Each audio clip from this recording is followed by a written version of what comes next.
Hello, pilots, and welcome to episode 4 of the Ramjet Anvil show. I'm Xalavier Nelson Jr. I'm a streamer, interviewer, and game developer, and I made the interactive fiction adventures All Hail the Spider God and Screw You Bear Dad. Today, I'm very happy to be joining the main members of the Volo Airsport development team, Martin. Hey! And Frank. Hi. So today, actually, we're supposed to be speaking about some exciting changes to the Volo parachute experimental release, correct? Yes. Exactly. Yes. So we're here with a new build. Which release is this now? Is this 3? This 4? is 3. This is release 3, people. What this has is this. This is something that Frank has put a lot of work in, and that I then put some extra work in to fix it up a little bit on my end.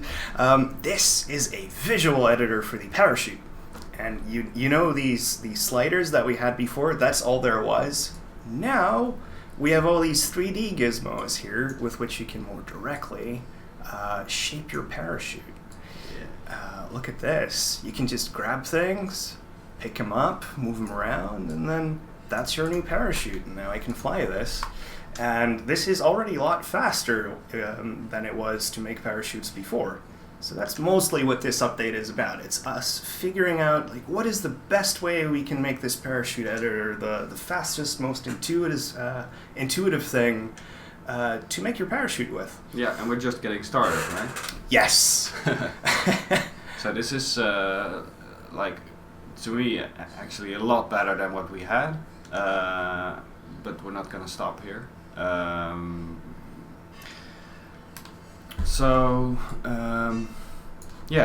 Actually one of the most important things to me actually is that the controls are actually on the places where you expect them, like that one, for example, where you can change the height, and this one, that one. I really like this one. Yeah, that's nice. The tilt control. The Yeah. tilt control, exactly. And then the one left from that changes the area. Really happy about that. You can see exactly how big your parachute is, how wide it is, how long it is. This is a bit too wide. Yeah. But we can see that because the tools are visual. Yeah. And then you can actually just press play, and you can actually begin using the parachute and immediately see, oh god, I've made a terrible mistake. Yeah, it's mostly that. It's mostly, this monster I created should never have existed in the first place. But sometimes it works. But the thing is, you know right away. And that's the beauty of it. Yeah. If anything, that's what we want to do more and more and more, that whatever you change in this interface, you can immediately see what's going on. But that's getting a little bit ahead, because there's other stuff in this build that we should address a little bit. Mm-hmm. And this is something I'm excited about, just as an aerodynamics fanaticist, if you can call it that. One thing that didn't really work in the old builds is that if I pulled on the left and the right sticks, the brakes, the toggles, the brake lines, it wouldn't really have that great of an effect. And I've been working a lot on that, so now I can fly mostly just by using those controls instead of throwing my weight around, which is a different control. So you actually now have very fine analog control of the brakes, like you would theoretically have in real life if you knew what you were doing. Yeah, and I don't know what I'm doing. Let's continuously restate that. I'm learning this as I go, but one of the things I know from mule parachutes is that if I pull on the brakes, you sort of swing underneath it quite violently, and then the thing just stalls. And that didn't happen in the old version, but now if I just pull on the brakes, you see the whole thing just goes, oh, no, I don't want to go forward anymore. And that's just so essentially you're creating more opportunities for disaster. Yes. And here's another thing about the aerodynamics that really excites me. The whole thing, the whole canopy that you see, the canopy being sort of like that inflated mattress that you use to fly through the air, that's a lot more flexible now than it was. There's a lot more degrees of freedom there that it has to sort of wobble around from one cell to the next. And I underestimated just how much that would affect the way the parachute feels. For example, if I go to this thing called my expert canopy, and incidentally, this is something that Frank made that is super cool. You can now... Oh, so you can save parachute loadouts now. Yeah, so I thought we'd just sort of stumble on it as we just get there naturally, and now we did. Wow. Yeah. You can give these parachutes names, and then I'm not going to click it because it's going to mess with the video capture. Parachute face? Parachute McParachute face? Is that... Do you want to call this one Parachute McParachute face? Let's do it. I mean, it fits. Yeah. It doesn't even fit. Look upon my works, ye mighty in despair. Exactly. So Yeah. I'm not going to do it because it's going to mess with the video capture, but if you click this, it just opens the folder with the files for each of these parachutes in there, so you can share them more easily. And again, we're going to make sure that this eventually becomes an online sharing system, but right now it just means like if you have a paraglider that you don't want to throw away, you no longer have to worry about that. You can just make a new one. Yeah. Create a new chute. You can also create lots of new chutes. You can also duplicate an existing one. So let's say you have a parachute and you want to tweak it a little bit, but you know it's good. So you just copy it, you change it a little bit, see if it works, and then you, and then we see what does this paraglider do if I just make it look like this. What do you think? It's probably going to flop around a lot. Oh, wow, yeah. Right? Look at this. Oh, it somehow stays airborne, which is more than I thought would happen. Oh, yeah, well, it still wants to kind of inflate, but it has no way to retain its shape, so it just, this is it for this copy. But the important thing is, if you want to just quickly see this paraglider, does it work if I change this one little thing? You can do that without using losing your original one. So this is going to speed up your workflow a lot. Yeah. And you mentioned something really interesting about how all these tools go into making parachutes easier to share. Does that tie into some deeper philosophy? Like, is it possible that later on, as you guys continue to develop not only Volo Parachute, but Volo Airsport, we're going to see more of these sort of in-house tools developed to allow people to very easily develop to make their own parachutes, make their own tools and sets of things, and then share them with others instead of having to, for example, figure out how to become an engine modeler, for example, before they can do anything. That is certainly where we're going. One of the things that we really want to change around is seeing the game less as a plaything and more as a tool which you can use to increase your understanding of things, and then use it as a better play tool than it was before, right? Because if you know how this parachute works in a really intricate way, then you can play with it like you've never been able to play with it before. You can find all these kinds of interesting nooks and crannies in sort of the world of parachutes that other people have not seen before, and you can be the first one to discover it. And so putting the tools in the game to do that with, in the same way that we use these tools to design the parachutes in the first place, that's paramount to the idea. That you are able to use the same tools to do this work as the tools that I am using. That's actually what we saw when we first released this thing. That there was a professional paraglider, Sean Dobbins, flying these things way better than you and I did. Yeah. Oh wow, this one actually doesn't really want to land. Go ahead. Well, the thing is, once we share the tools, and the tools I use, and the tools that you use to make these parachutes, then we also develop a shared language, and we can talk about the same thing. So if I talk about lift and drag relationship based on the size or the shape of this parachute, then that's no longer magic to you if you've played with this system for a little while, because you just have a good intuitive feel for how those relationships work. Now, if you want to speak about these things, you don't have to do thousands of hours into aerodynamics. You just simply need to kind of play the game. And as you begin to naturally play, you start figuring out these complicated concepts intuitively. Exactly. That's the whole point. And I think that results in a far more beautiful game with a far more lovely community than just having development tools but keeping them in-house and then just releasing the final game as a product to just be consumed. No, we want to build a little community, a little world of people who just care deeply about crashing into mountains. Flying is what I meant. mean, I care deeply about crashing into mountains, so this sounds perfect for me. Exactly, and if you're a like-minded spirit like us, then this is, I think, much more the game you'd like to see, where you can just dive in and say, today I'd like to crash into mountains with a parachute that looks more like this, because I think that would be really interesting. You do realize you're now changing parachute with parachute, but it was already perfect. Yeah, that's true. Just copy.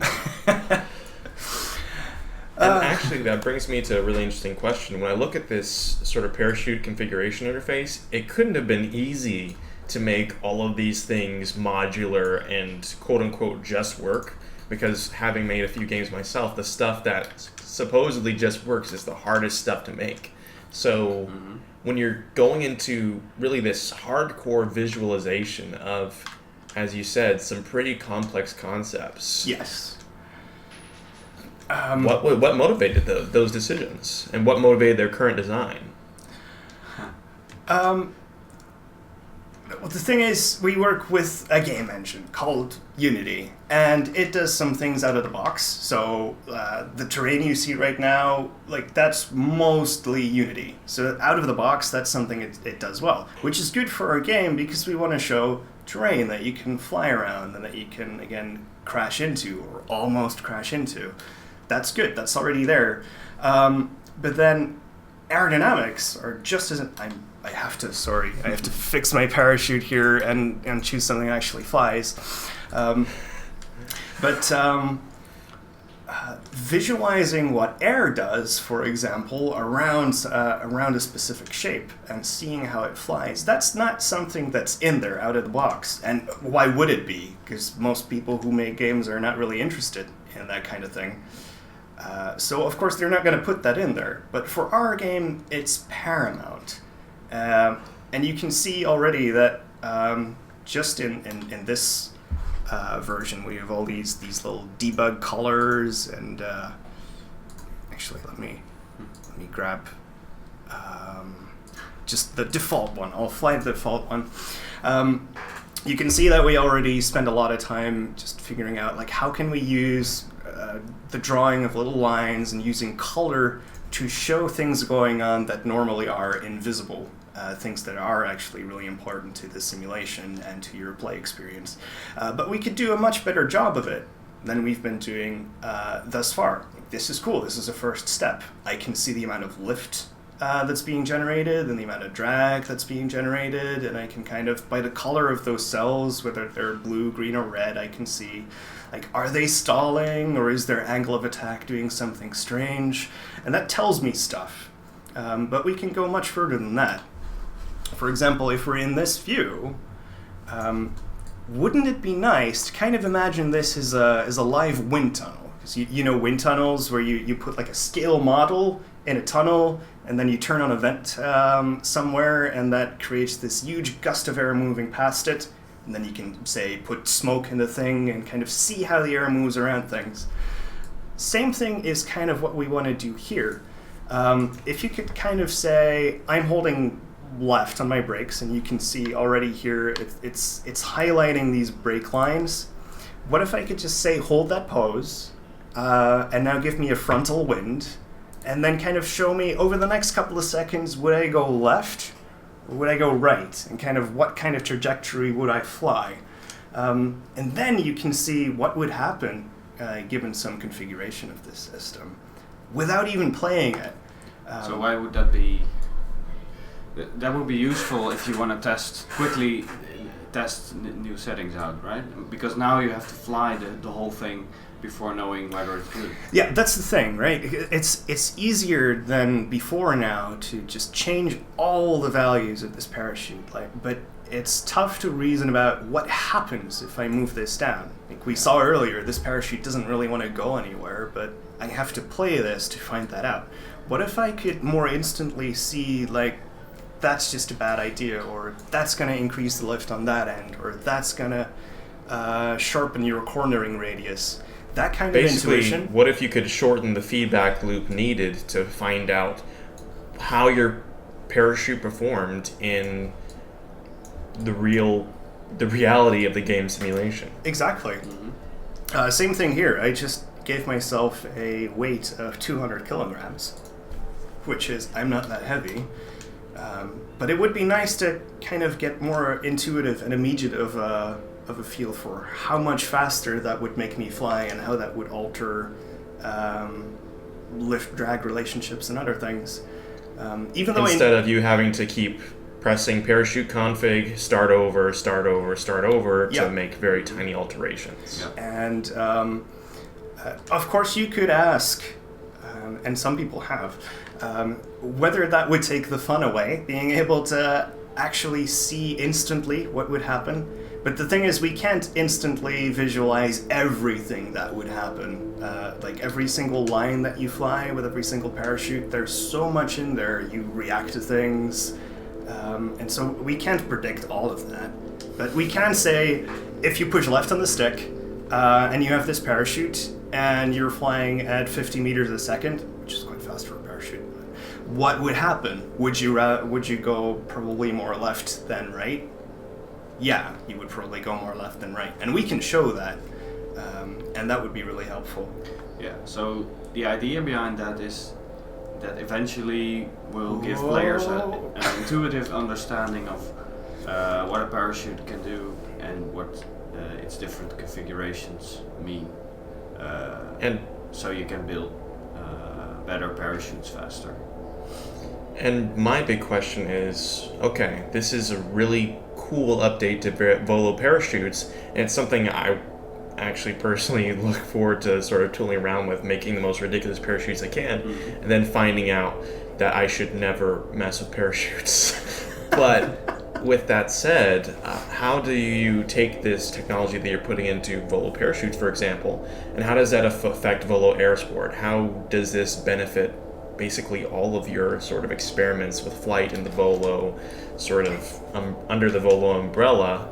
How does this visualization system affect those and contribute to a larger picture, instead of just being a cool thing that we tool around with in this one setting? So you can imagine for Volo we could have similar visualization for the wingsuit, and also customization for the wingsuit that at least is inspired by what we're doing with the parachute.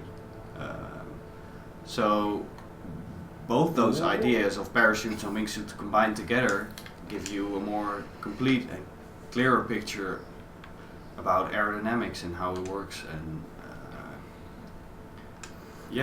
and it extends further than just even the specific game that we're developing right now. We just think that whole design philosophy of letting people... Transparency is a very good way to put it, actually. The tools we use are the same tools that you use. The game that we play is the same game that you play, and the same words that we use to talk about the thing are the same words that you use to talk about the thing. And it's just... that's the only way, I feel, that we're going to have, as a community, a true shared experience where... where there's just a lot of value. It sounds a little bit mysterious, but I feel if just as developers we keep all the cool stuff, like the terrain too. I love making terrain, and ideally we'd also work towards a system where you can boot up the game and say, today I'm not going to create parachutes because I've done it for a while. I'm not going to create wingsuits because I've done it for a while. You know what I want to do? I want to make terrain. Like, ideally, we come up with a game where you can just say, okay, do that too. That's not in there, and it's not on the immediate plans, but just, if you look at all the stuff that goes into this game... it fits really well. It fits really well, yeah. What if you could? I think if you extend this philosophy of just building the tools this way and building the game this way, building your own terrain, in-game as you fire it up is a perfectly logical extension of this type of thing, and just thinking about that idea excites me greatly. Like, I don't know of many games that do it this way, and if they have a terrain editor in there, it's usually the only thing they have in there. But what if that's just another component in this long list of all these things that you can just take and grab and manipulate and change and play with in that much more intricate way if you want to, than just booting it up and having a little go at flying. It's like if you have an ecosystem. Yeah. Yeah. So everything you're doing for Volo Airsport contributes to this, or Volo Parachutes, it's contributing to a larger picture of things you plan to do with everything under the Volo umbrella, making this whole dream of flight. Not only you're taking this entire concept and all the cool tools and things you see behind the scenes, making them transparent for the player, and ultimately saying this isn't just our game that you mess around with, it's your game too. Yeah, and it always is, right? If you buy a game off the shelf, if you buy a game on Steam, from that moment on, you install it, you play it, and the experiences you have with it are going to be like the experiences that other people have with it, but at the same time, they're also going to be yours, and yours specifically. So even with a game that doesn't do user-generated content in I guess the strict sense of the word, your experience with it is your experience, and I think that's a thing that should be celebrated rather than ignored. Instead of making games that are engineered entirely to give everyone the same exact experience, which I think is impossible anyway, why not celebrate the fact that the game is a little bit different for everyone, even if there is not something like user-generated content in it, then take it further and just say, this game is whatever you sort of want it to be, as long as it has something to do with the dream of flying that we all share. And I think that's where we want to go with it. That's pretty incredible. So, well, we still have to do it. I mean, we're not there yet.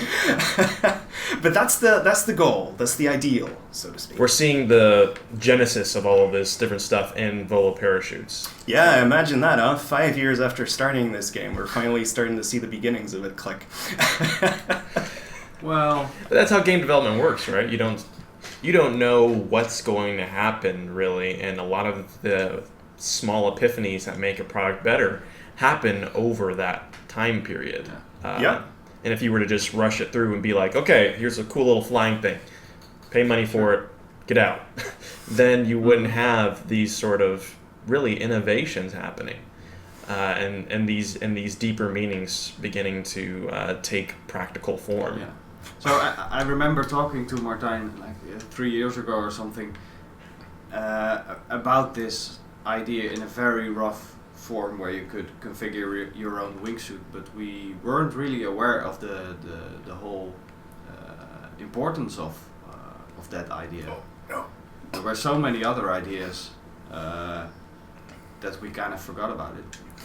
It's also again, I mentioned Unity, and some things it does, some things it doesn't. And one thing it's not equipped to do out of the box is something like user-generated content. So with Unity, we get an editor that we as developers can use, but that is not distributed along with the game, right? So you have this rigid distinction between this is the dev tool, this is the dev environment, and this is the product you create with it and that you put out. And so the tools we used in order to make the game were not at all suited for that type of thing. And also, like, how good were we 3 years ago at making games? We learned a lot since then, right? Yeah. We all do. You do something for 3 years, you get a lot better at it. At least you'd hope so. And so things that Unity doesn't do out of the box are more difficult to do if you're working with Unity, and one of those is user-generated content. And that's why 3 years ago we may have thought of it, but it's only now that we're really starting to see ideas come together that actually can make it happen. Yeah. First of which is this parachute system. So this parachute system is really just a sign of bigger and better things coming along, but in and of itself, it's a really cool thing that people can actually begin experimenting with right now in the Volo Parachutes experimental release on itch.io, right? Yes. Exactly. Yeah. This is out, same as all the other releases. You can play it right now. Yeah. Actually, should we call it a day as far as the video goes?